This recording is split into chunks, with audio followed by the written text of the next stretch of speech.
I would ask her all the time, "Liz, do you text and drive?" And she said, "No, Mom, I swear I don't. Don't worry, I don't use my phone when I'm behind the wheel." When I got to the scene, her face was disfigured from sliding down the roadway. Because in our society today, the cell phone has literally become a part of our anatomy.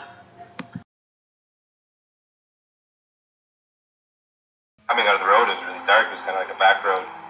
And this guy in an Escalade, he was going, I think 90, they said he was going. And he was drunk, and then he was also texting and driving. So what happened was he ran two of her friends down, like head on with the Escalade.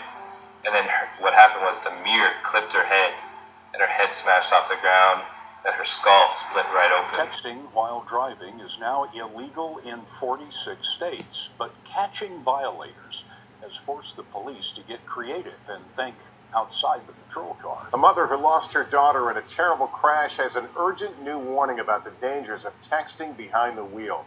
More than 8 people are killed every day by distracted driving, 6 of them teens, according to a new study. And the mom who spoke to our Steve Patterson wants to keep families from suffering the same pain she has. 911. Hi, I just got in a car accident. Okay, where are you? I'm at the Mona and View High School by the parking lot. Okay. And are you injured?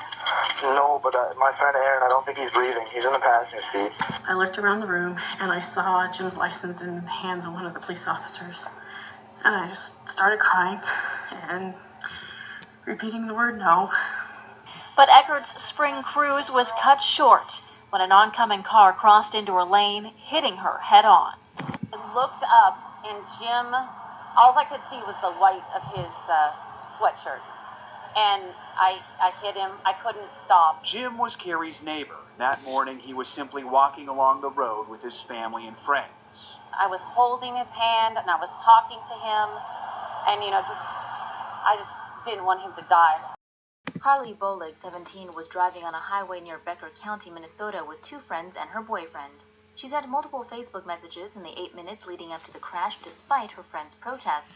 When her eastbound pickup approached a red light at the intersection of Highway 10 and County Road 11, Bolig wasn't able to put her foot on the brakes in time. Bolig's pickup ran through the red light and T-boned a northbound van. It's estimated that 5,800 lives were lost last year alone. Of those 5,800, it all could have been prevented. Texting and driving using handheld devices in the vehicles, it's preventable. When you're behind the wheel, take a break from your phone.